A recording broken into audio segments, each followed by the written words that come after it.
Good evening everyone. आज हम लोग बात कर लेंगे प्राचीन इतिहास के स्रोत का। देखिए, प्राचीन इतिहास की हम लोग चर्चा कर रहे हैं। तो हम पहले ही पिछले क्लास में बताए थे कि इतिहास के अध्ययन के लिए दो महत्वपूर्ण स्रोत की चर्चा होती है। एक को हम लोग बोलते हैं साहित्यिक स्रोत और दूसरा हमारा है पुरातात्विक स्रोत। हम इस चर्चा पहले भी हम कर चुके हैं और आज ये हमारा टॉपिक है। समझिएगा, हम लोग अभी जो बात करेंगे वो इतिहास के स्रोत का मतलब सीधा सा मतलब है कि जिसके माध्यम से इतिहास का अध्ययन किया जाता है। इतिहास के अध्ययन में जो हमारे लिए महत्वपूर्ण होता है। तो इतिहास के स्रोत की अगर हम बात करते हैं उसमें भी प्राचीन इतिहास के स्रोत का, तो प्राचीन इतिहास के स्रोत जो है दो प्रकार के महत्वपूर्ण स्रोत की चर्चा होती है। कौन कौन से स्रोत? एक को कहा जाता है साहित्यिक स्रोत और दूसरा को कहा जाता है पुरातात्विक स्रोत। बहुत महत्वपूर्ण ये टॉपिक है, पुरातात्विक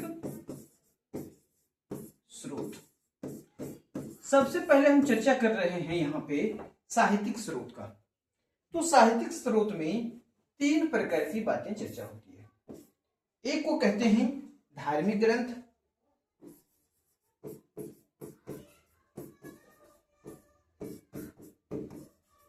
दूसरा आता है लौकिक साहित्य ग्रंथ या लौकिक ग्रंथ साहित्य इसको बोलते हैं, लौकिक ग्रंथ।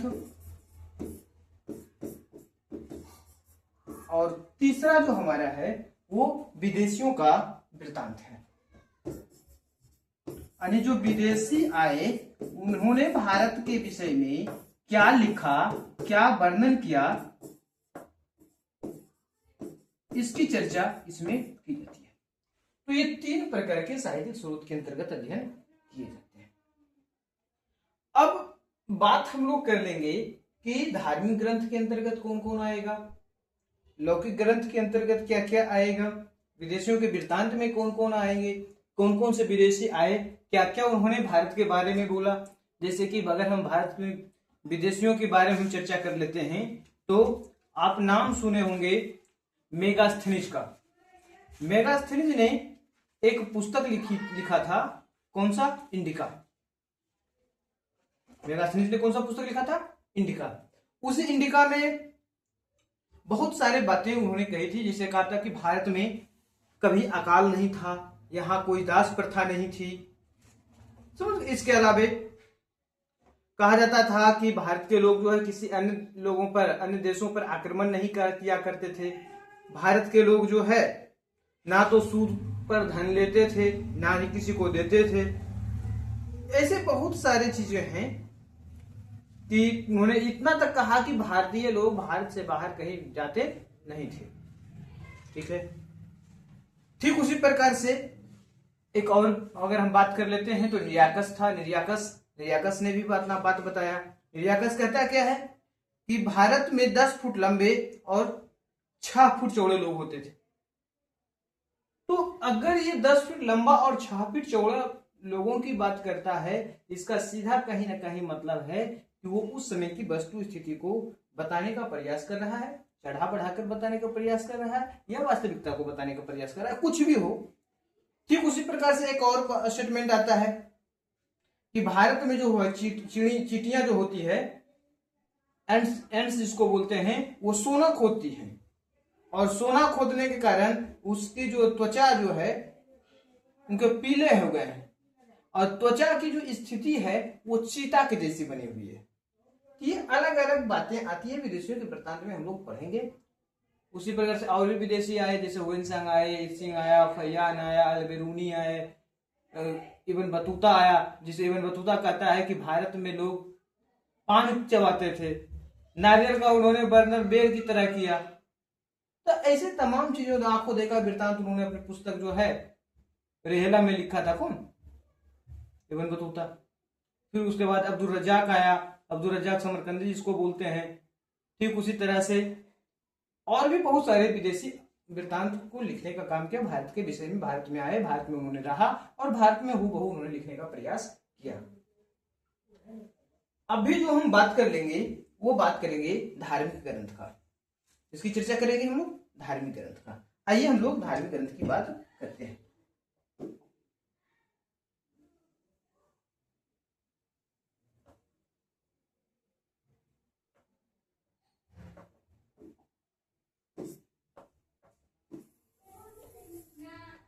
देखिए धार्मिक ग्रंथ में कौन कौन से आएंगे। तो सबसे पहले आएगा वेद, ब्राह्मण ग्रंथ,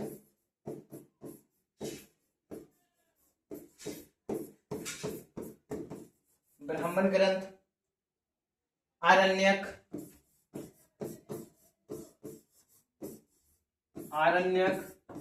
उसी प्रकार से वेद, ब्राह्मण ग्रंथ, आरण्यक, ये सभी एक भाग है। उपनिषद, वेदांत किसके भाग है अभी हम चर्चा करेंगे। उपनिषद, वेदांत, उसके बाद सूत्र महाकाव्य, सूत्र महाकाव्य, और अंत में हम इसकी बात कर लेते हैं धर्मशास्त्र।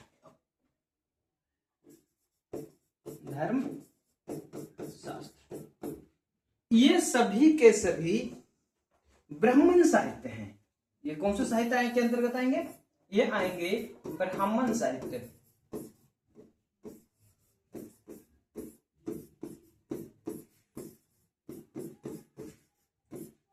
ठीक इसके बाद फिर उसी तरह से बौद्ध साहित्य आएगा और जैन साहित्य। ब्राह्मण साहित्य एक आएगा, बौद्ध साहित्य,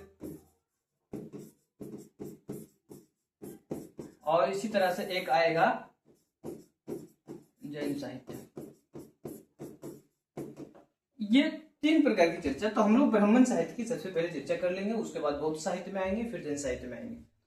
वेद साहित्य में जो ब्राह्मण साहित्य है उसमें वेद, ब्राह्मण ग्रंथ, आरण्यक, उपनिषद, वेदांत, सूत्र, महाकाव्य और धर्मशास्त्र ये सभी आते हैं। अगर हम बात कर लेते हैं कि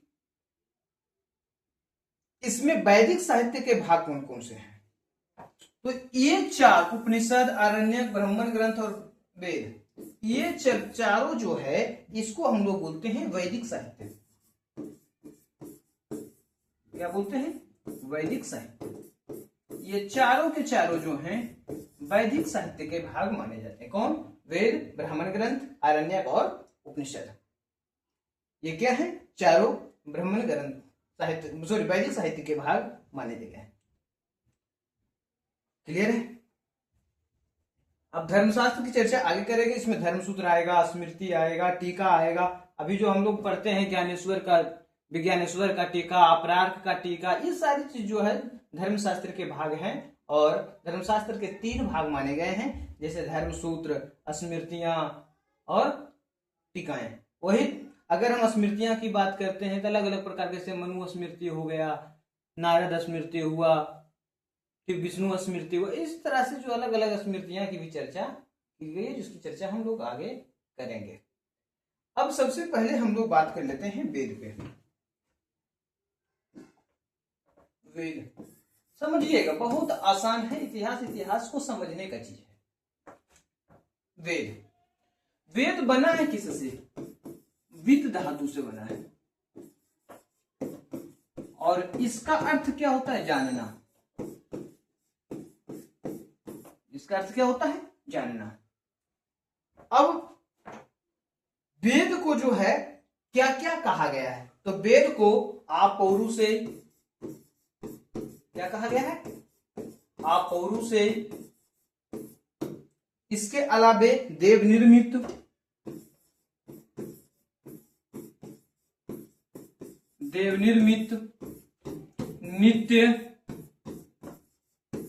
नित्य श्रुति, इसी सब की श्रेणी में रखा गया है। किसकी श्रेणी में? क्या किस नामों से? अपौरुषेय, देव निर्मित, नित्य, श्रुति, इसकी श्रेणी के अंतर्गत रखा गया है। इसके बाद अगर हम बात करते हैं तो वेदों के लिए दो और शब्दों का भी प्रयोग होता है। एक होता है निगम और दूसरा होता है आमनाय। तो वेदों के लिए दो शब्द और का प्रयोग होता है। वेदों के लिए प्रयुक्त शब्द कौन कौन से हैं? एक को कहते हैं निगम और दूसरा कहते हैं अमनाय। ये वेदों के लिए शब्द प्रयोग किए जाते हैं। क्लियर है? अब इसको ब्राह्मण ग्रंथ में से शतपथ ब्राह्मण और अगर हम बात करते हैं तैत्तिरीय उपनिषद, तो शतपथ ब्राह्मण और तैत्तिरीय उपनिषद में वेदों के लिए स्वाध्याय शब्द का प्रयोग किया गया है। तो अभी हम आगे बात कर लेते हैं कि शतपथ ब्राह्मण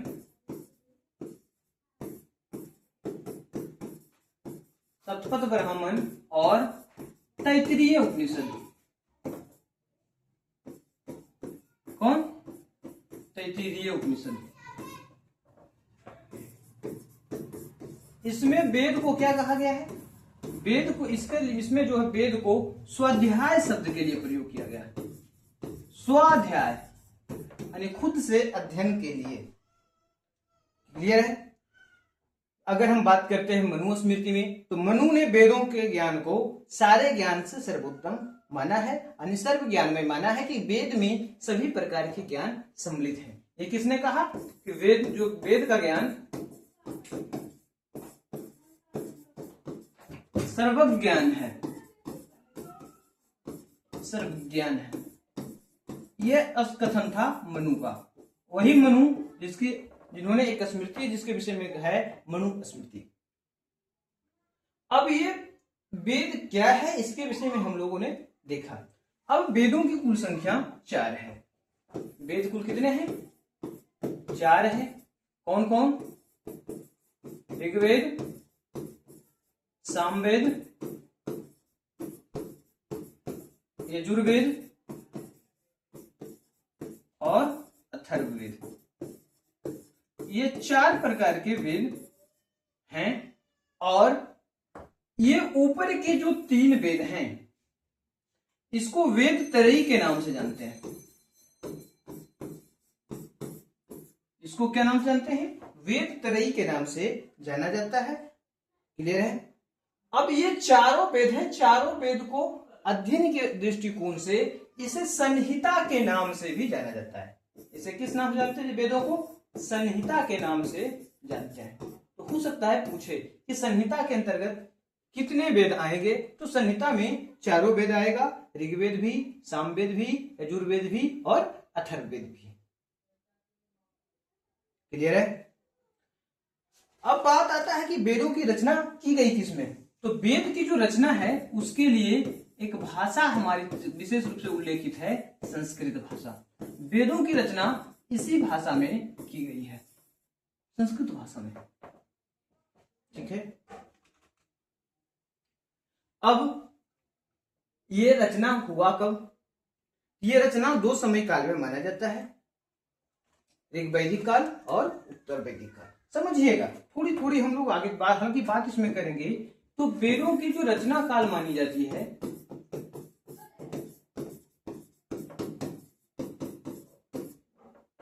2 समय काल में माना जाता है। एक ऋग्वैदिक काल में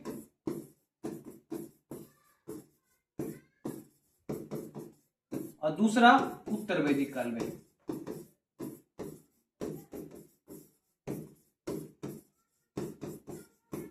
उत्तर वैदिक काल में ऋग्वेद के कुछ भाग ही ऋग्वैदिक काल में लिखे गए। ऋग्वेद के कुछ मंडल कौन कौन? जैसे कि 2 से लेकर 7 तक, 2 से 7वें मंडल तक की जो रचना है वो ऋग्वैदिक काल में होता है। इसके अलावा 189 ये और 10 ये सभी की रचना उत्तर वैदिक काल में होता है। इसके अलावा तीनों और जो वेद हैं ये तीनों के रचना भी उत्तर वैदिक काल के अंतर्गत मानी गई है। तो वेदों की रचना दोनों समय काल में है। अगर हम समय काल की बात करते हैं ऋग्वैदिक काल का, तो ये आता है 1500 बीसी से लेकर 1000 बीसी तक। और उत्तर वैदिक काल की अगर हम बात कर लेते हैं तो ये 1000 बीसी से लेकर के 600 बीसी तक मानी जाती है। क्लियर है? अब जितने भी वेद हैं सबों के उपवेद भी माने गए हैं और उसके एक प्रतिपादक माने जाते हैं। तो आइए हम बात कर लेते हैं कि कौन कौन से वेद के क्या उपवेद हैं और कौन उसके प्रतिपादक माने जाते हैं।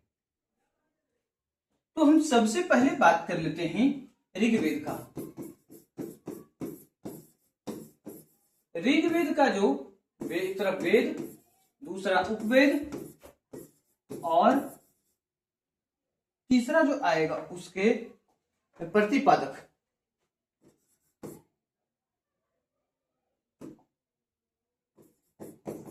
तीसरा प्रतिपादक जो ऋग्वेद है, ऋग्वेद का उपवेद है आयुर्वेद और इसके प्रतिपादक माने जाते हैं ब्रह्मा। कौन माने जाते हैं? ब्रह्मा माने जाते हैं। दूसरा जो वेद की अगर हम बात करते हैं सामवेद। सामवेद का मतलब ही होता है संगीत। इसके उपवेद हैं गंधर्व वेद।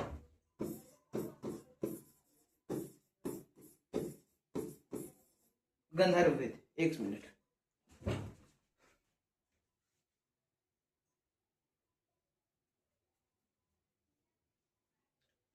इसके जो उपवेद हैं वो हैं कौन सा? गंधर्व वेद। और इसके रचनाकार माने जाते हैं नारद। तीसरा जो वेद हमारा है यजुर्वेद। ये यजुर्वेद यज्ञ से संबंधित है और यजुर्वेद के जो उपवेद हैं वो हैं धनुर्वेद।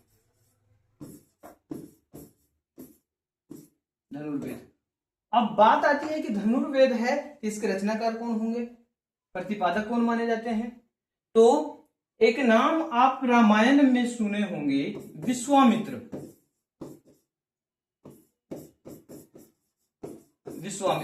वही विश्वामित्र जिन्होंने राम को कहां लेकर गए थे? वन ताड़काबाद करने के लिए। और वहां से फिर वो कहां लेकर गए? जनकपुर। और वहीं जो जनकपुर जहां के राम का फिर विवाह होता है, धनुष टूटता है, तो विश्वामित्र की चर्चा होती है। और सबसे अंतिम जो वेद है हमारा अथर्ववेद। और अथर्ववेद को कहते हैं हम लोग शिल्प वेद। अब शिल्प वेद की बात जैसे ही आएगा तो रचना की बात आएगी, भवन निर्माण की बात होती है और उसके लिए एक स्पेशल नाम आता है विश्वकर्मा। तो शिल्प वेद की जो रचनाकार है विश्वकर्मा को माने जाते हैं। ये हम लोग वेद देखे और इसका उपवेद देखे और इसके प्रतिपादक को हमने अभी देखा। प्रश्न यहां से पूछे जाते हैं कि कौन सा वेद है, उसके उपवेद कौन से हैं। हम आशा करते हैं कि इसमें अब ऐसे अगर प्रश्न आएंगे तो आप इसे आसानी से समाधान कर लेंगे। अब आगे बढ़ते हैं हम लोग आगे।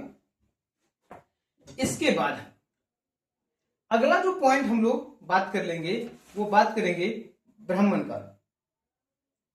देखिए आगे पीछे ये हम लोग को पहले मिला भी था।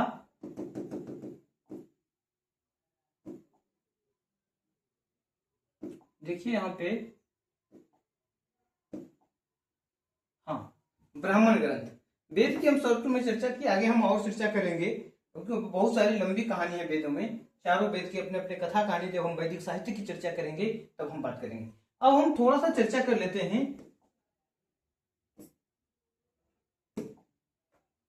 चर्चा कर लेंगे आगे हम ब्राह्मण पर। देखिए, ब्राह्मण कहते हैं किसको?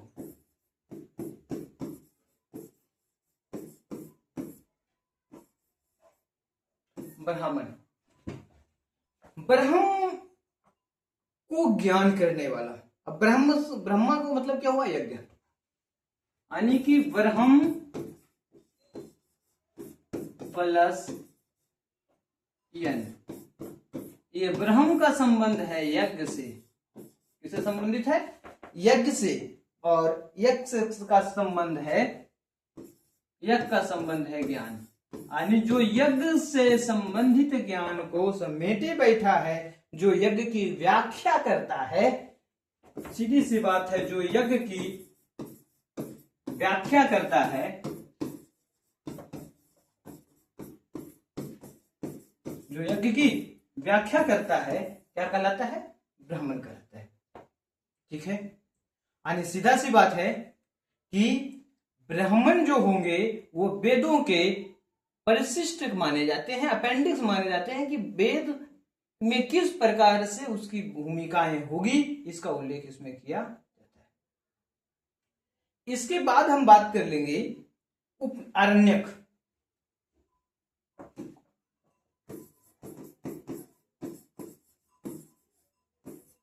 आरण्यक, आरण्यक का मतलब ही होता है जंगल में रहकर ज्ञान की प्राप्ति। जंगल में, यानी कि आरण्य का मतलब होता है जंगल। आरण्य का मतलब क्या होता है? जंगल। और यज्ञ का मतलब होता है ज्ञान,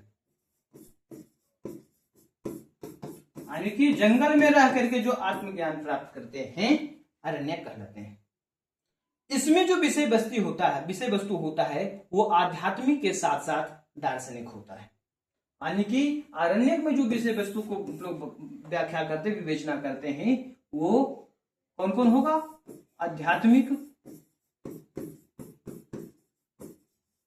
आध्यात्मिक एवं दार्शनिक विषय वस्तु होते हैं कि विवेचना होता है। दार्शनिक विषयों पर हम लोग क्या करते हैं? इसमें विवेचना करने का कार्य करते हैं। ठीक है, अब देखिए, अगर हम बात करते हैं महाभारत में, तो महाभारत में आरण्यक को कहा गया है वेदों का नवनीत, यानी वेदों का मक्खन। आरण्यक क्यों कहा गया है? वेदों का मक्खन। तो हो सकता है प्रश्न पूछ दे कि वेदों का मक्खन किसे कहा गया है? तो वेदों का मक्खन कहा गया है आरण्यक को। और किस ग्रंथ में कहा गया है? ये कहा गया है महाभारत में। किसमें कहा गया है? महाभारत में इसकी चर्चा की गई है। महाभारत में आरण्यक को कहा गया है वेदों का मक्खन या वेदों का नवनीत। नवनीत का मतलब होता है मक्खन, वेदों का नवनीत। इसके बाद हम लोग आते हैं महत्वपूर्ण टॉपिक, विषय वस्तु पे, जिसको हम लोग बोलते हैं उपनिषद।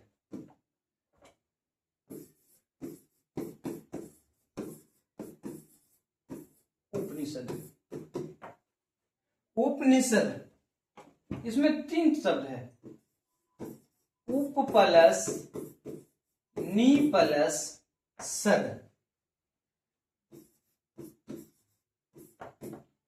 यानी उप का मतलब हो गया गुरु, नी का मतलब हो गया समीप, और सद का मतलब हो गया बैठना। यानी गुरु के समीप बैठना, यानी सीधी सी अर्थ है कि इसके अंतर्गत छात्र गुरु के समीप बैठ करके ज्ञान की प्राप्ति किया करता था। कहा जाता है कि उपनिषद जो है वो वैदिक साहित्य के अंतिम भाग है। तो ये उपनिषद क्या है? वैदिक साहित्य के अंतिम भाग। तो वैदिक साहित्य के अंतिम भाग कौन है? उपनिषद। कुल उपनिषदों की संख्या देखिए, अंतिम भाग है इसलिए इसको एक और नाम दिया गया है। उपनिषद को कहा गया है वेदांत। इसको एक और नाम से जानते हैं, जिसका क्या नाम है? वेदांत। वेदांत यानी वेदों के अंतिम भाग यानी वैदिक साहित्य के अंतिम भाग, जिसको हम लोग वेदांत कहते हैं। अब ये जो उपनिषद हैं, उपनिषद में दो महत्वपूर्ण चीजों की वर्णन है, एक आत्मा की और दूसरा ब्रह्मा की। यानी ये सीधी सी बात कह सकते हैं कि इसमें दर्शन की चर्चा की गई है। किसकी चर्चा है? दर्शन की चर्चा है। और दर्शन में किसका? दर्शन की चर्चा है और दर्शन के अधीन किसका? आत्मा और ब्रह्मा का।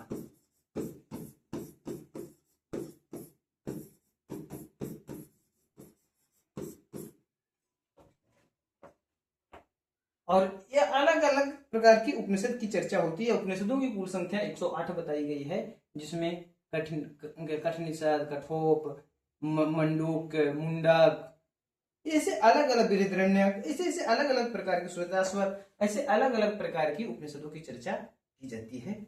लेकिन जो शंकराचार्य हैं, शंकराचार्य ने कुल 10 उपनिषदों की चर्चा की है। तो हम लोग बात कर लेते हैं कि शंकराचार्य ने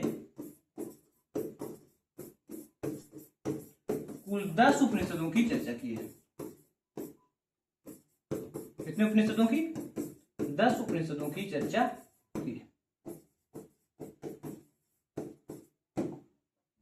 इसके बाद सबसे विशाल उपनिषद जो हमारा है वो है बृहदारण्यक। ये हमारा प्रश्न पूछने वाला है, सबसे विशाल उपनिषद कौन सा है?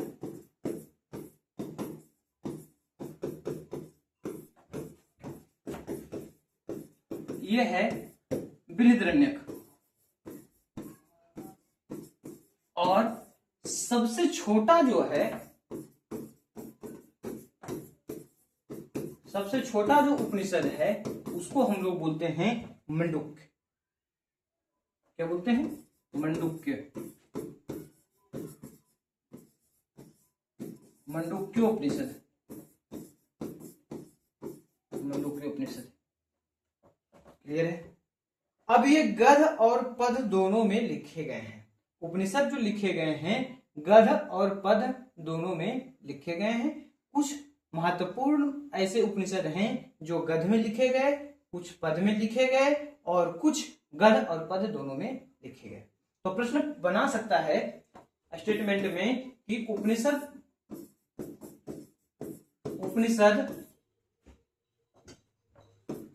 किसमें लिखी गई है?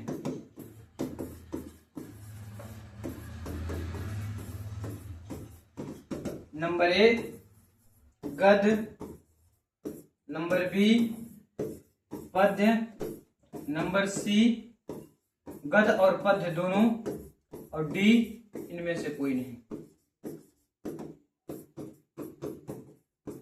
तो जो उपनिषद लिखे गए हैं वो गद्य और पद्य दोनों में लिखे गए हैं। कुछ गद्य में लिखे गए, कुछ पद में लिखे गए, कुछ गद्य और पद दोनों को समन्वित में लिखे गए। अगर हम बात कर लेते हैं कि गद्य में कौन कौन से महत्वपूर्ण लिखे गए, पद में कौन कौन से महत्वपूर्ण लिखे गए और गद्य और पद्य दोनों में मिलाकर कौन कौन से लिखे गए, तो कुछ महत्वपूर्ण हम लोग बात कर लेते हैं। अगर हम गद्य में लिखे तो मंडूक, श्वेताश्वर,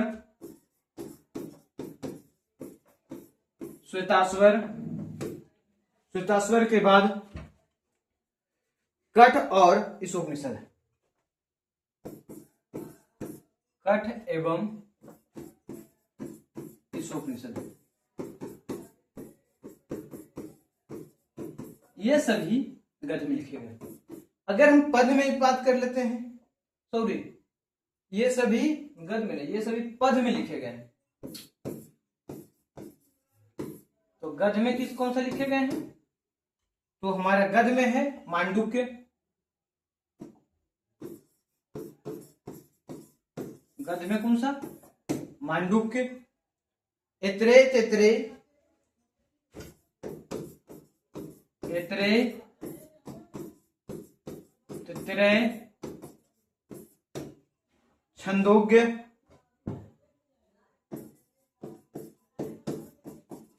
बृहदारण्यक,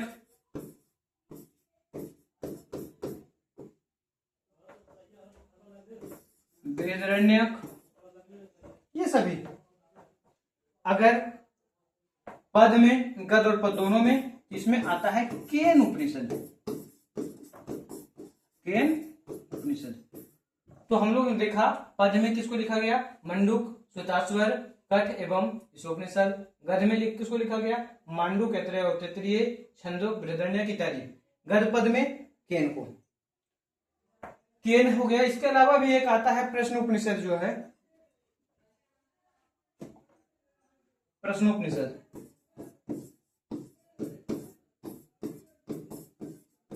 प्रश्नोपनिषद को भी इसी भाषा में लिखा गया है।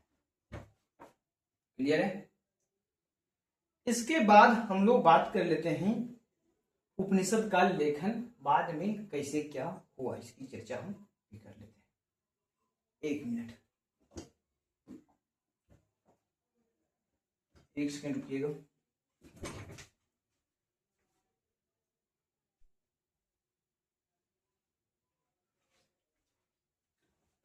देखिए,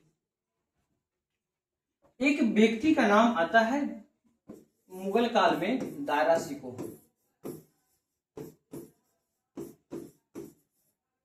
मुगल काल का सबसे विद्वान शासक। समय तो बहुत कम दिनों तक इन्होंने शासन किया, लेकिन ये बहुत, इन्होंने जो है उपनिषदों के विषय में इन्होंने बहुत सारा कार्य किया। कहा जाता है कि इन्होंने 52 उपनिषदों को फारसी में अनुवाद करवाया था, और अनुवाद करवाने के लिए किसकी सहायता ली, काशी के पंडितों को। काशी के पंडितों की सहायता से इन्होंने 52 उपनिषदों का क्या करवाया, फारसी में अनुवाद करवाया। और माना जाता है कि उपनिषद का किसी भी भाषा में अनुवाद का यह पहला उदाहरण था। इन्होंने खुद भी फारसी भाषा में जो है उपनिषद को लिखा, जिसे उन्होंने नाम दिया था सिर ए अकबर। क्या नाम दिया था, सिर ए अकबर, या इसका दूसरा नाम हम लोग कहते हैं सिर ए असरार। सिर ए असरार, सिर ए असरार के नाम से इसको जाना जाता है। ये 16 वर्षों में इन्होंने रचना किया, और कहा जाता है कि 1656 ईस्वी में ये बनकर के तैयार हुआ था। 39 में शुरू हुआ और 16 वर्षों तक ये लेखन का काम हुआ, और 1656 में ये बनकर के तैयार हुआ। इसका मानना था कि जो कुरान है, कुरान में किताबिम मुकनुनीन का जो उल्लेख है,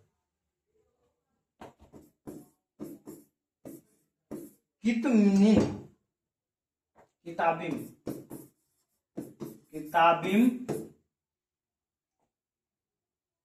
मकनूनीन,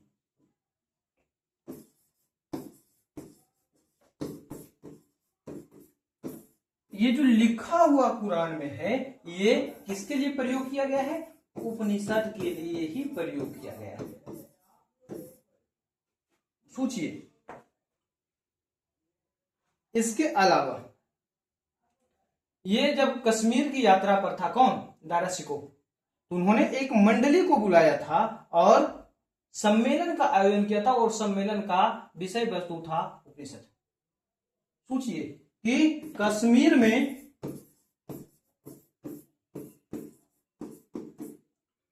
में उपनिषद पर सम्मेलन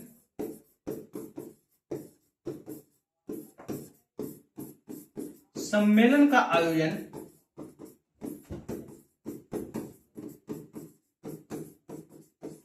आयोजन दारा शिकोह के द्वारा किया गया था। दारा शिकोह ने कराया। कितना ये महान व्यक्तित्व का रहा होगा कि उन्होंने ज्ञान के प्रति अपना भाव को प्रदर्शित करने का प्रयास किया। कहा जाता है कि इसी के अनुवादित पुस्तक को एक व्यक्ति था, फ्रांसवा वर्नियर से फ्रांस लेकर गया था। ठीक, फ्रांसवा वर्नियर कहां ले गया था, फ्रांस। तो वो अनुवादित पुस्तक किसका था, वो दारा शिकोह का अनुवादित पुस्तक था। अब इसके विषय में अलग अलग विचार भी आते हैं। एक नाम आता है शोपेनहावर का। शोपेनहावर कहता है उपनिषद जो है मानवीय विद्वता का सर्वोत्तम कृति है। नोट में लिखिएगा,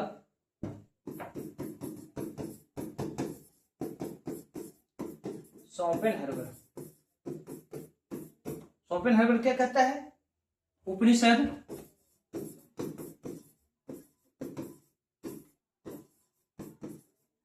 मानवीय विद्वता का सर्वोत्तम कृति। सर्वोत्तम कृति, ये प्रश्न पूछा जा सकता है नेट में, ठीक है। और दूसरा नाम आता है Max Muller. Max Muller, Max Muller क्या कहता है कि उपनिषद जो है समस्त मानवता के लिए सबसे बड़ा वरदान है। उपनिषद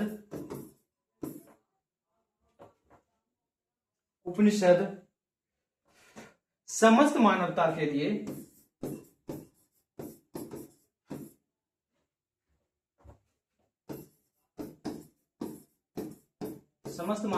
लिए सर्वोत्तम वरदान।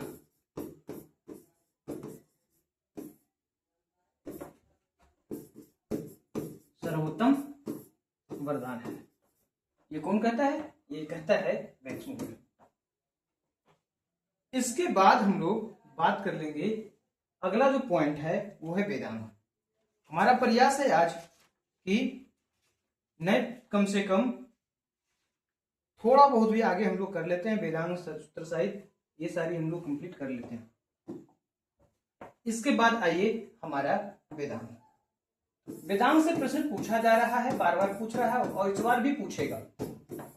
वेदांग, वेदांग को समय काल में माना जाता है कि 600 बीसी से लेकर के 200 बीसी तक में इसकी रचना की गई और ये सूत्र शैली पर आधारित है। वेदांग की रचना किस पर आधारित है? सूत्र शैली पे। समय काल 600 बीसी टू 200 बीसी। वेदांगों की कुल संख्या बताई गई है 6। वेदांगों की कुल संख्या 6 बताई गई है और इसका विवरण जो है, क्रमबद्ध विवरण जो हम लोग को मिलता है वो मंडूक उपनिषद में मिलता है। तो क्रमबद्ध विवरण ये जो 6 है, क्रमबद्ध विवरण हमको मिलता है मंडूक उपनिषद में।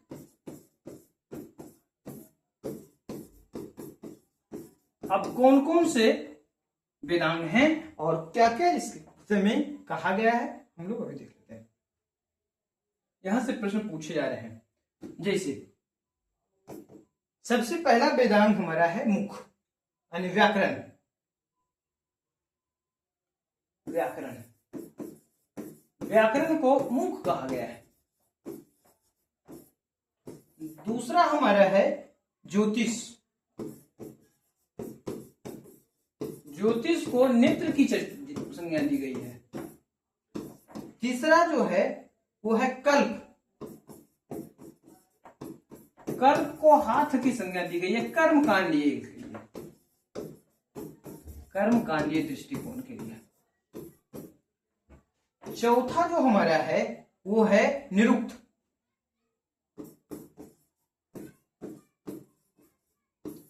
निरुक्त, निरुक्त की चर्चा की गई है कान से लिए, वेदों के कान के लिए निरुक्त। पांचवा जो है वो है नासिका, यानी शिक्षा। शिक्षा को कहा गया है नासिका, नाक। और अंतिम में जो हमारा है छंद, छंद को कहा गया है पैर। ये वेदांग के 6 पार्ट हैं, 6 प्रकार के वेदांग की चर्चा की गई है जो कि हम अभी देख रहे हैं। अब बात आता है कि जो वैदिक शिक्षा है, वैदिक शिक्षा का जो प्राचीनतम साहित्य है उसको हम लोग कहते हैं प्रतिशाख्य। तो नोट कर लीजिएगा, नोट में लिखिएगा वैदिक शिक्षा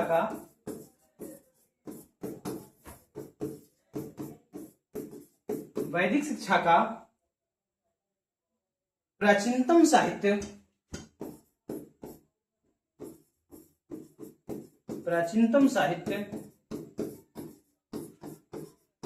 प्रतिशाख्य है। तो पूछ सकता है प्रतिशाख्य क्या है, तो वैदिक शिक्षा से संबंधित जो सबसे प्राचीन ग्रंथ है उसको हम लोग बोलते हैं प्रतिशाख्य। अब ये प्रतिशाख्य के संबंधित दो महत्वपूर्ण बातें आती है कि सौनक एक आचार्य हैं जिन्होंने ऋग्वेद प्रतिशाख्य की रचना की, और दूसरा कात्यायन आचार्य हैं जिन्होंने वाजस्नेयी प्रतिशाख्य की रचना की है।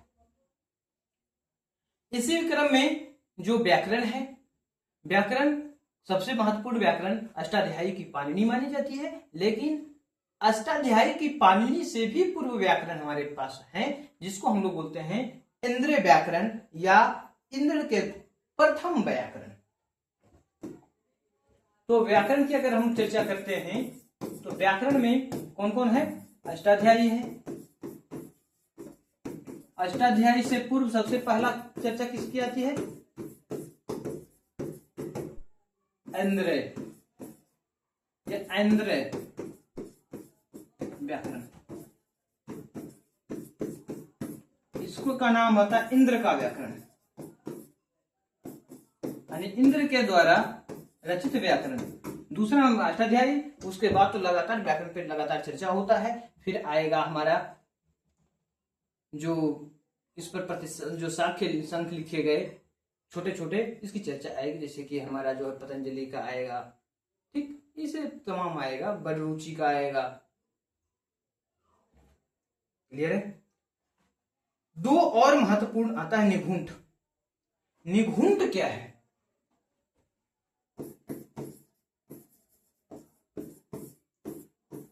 जो वेद में जो कठिन शब्द है, वेद के जो कठिन शब्द हैं उसके हम लोग कहते हैं निघुंट। वेद के कठिन शब्द, वेद के कठिन शब्द को क्या कहते हैं, निघुंट कहा जाता है। क्लियर है। अब एक और फैक्ट हमेशा पूछता है कि वेदोत्तर लौकिक साहित्य गद्य का सर्वप्रथम उदाहरण कहाँ मिलता है, तो यास्क का निरुक्त में मिलता है।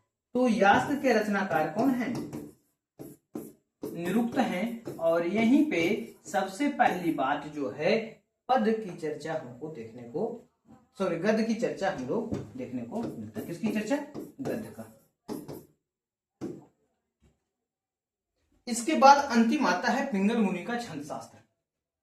छंद शास्त्र की रचनाकार हैं पिंगल मुनि।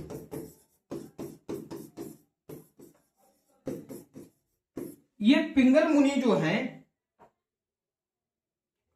बहुत सारी चीजों पर इन्होंने रचना देखने को मिलता है, जैसे कि एक ऋग्वेद में छंद है, छंद त्रिष्टुप,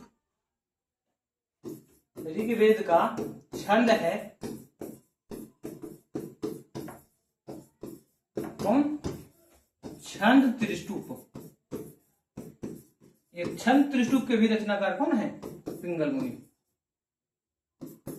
कौन है, पिंगल मुनि माने जाते हैं। इसके अलावा इन्होंने और भी कार्य किया है, जैसे बाइनरी नंबर, द्विपद प्रमेय, बाइनरी संख्या, द्विपद प्रमेय, इन सभी पर इनके द्वारा कार्य किया गया है। ठीक है। अब एक और सबसे इंपॉर्टेंट है कि पाणिनि मुनि जो है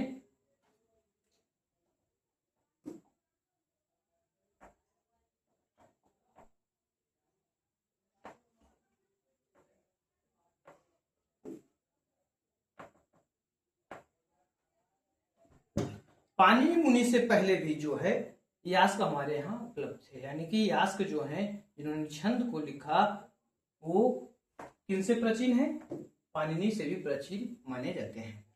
अब आता है ज्योतिष।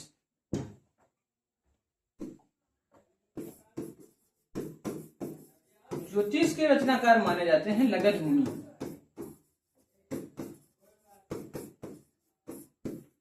ज्योतिष रचनाकार कौन माना जाता है? लगध मुनि। यहां पे और सबसे अंतिम समाप्त हुआ इस पॉइंट का, कहा जाता है कि लगध मुनि जो थे वेदांग ज्योतिष थे। तो वेदांग ज्योतिष के विषय में जो चर्चा होता है वो किनकी होता है? लगध मुनि का। तो कुल मिलाकर हम कह सकते हैं कि हमारा जो प्राचीन इतिहास रहा है वो काफी गौरवशाली रहा है। अब इसके बाद हम लोग बात कर लेंगे सूत्र साहित्य।